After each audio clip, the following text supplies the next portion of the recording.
Hey guys, I bet you want to see numbers on this Kraken build. So this is the Kraken build with standard bore. I've got forged pistons, forged rods, manly rods. Um, I've got Volvo valve springs, ACL race bearings, all sorts of other funky stuff.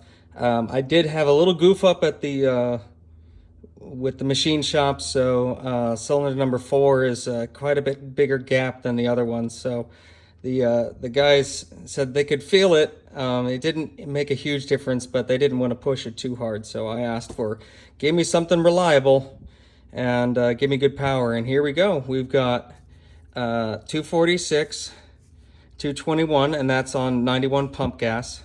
And then here's the Magic E85, 340 and 280. Now here's the fun part with all of this. So they started this one. So the E85 run starts on, on 3000 RPM, but it's still building power here. The curve is still going. It started to flatten out a little bit, but it didn't do much. And they stopped at like 6700. So the Volvo valve springs and all the forged internals, I should be able to get some more leeway in here. So I'm guessing that if I push this thing to 7500, you'd see that 340 turn into a magic 400. But they didn't want to push the torque on this thing because I have a stock 6-speed that they didn't.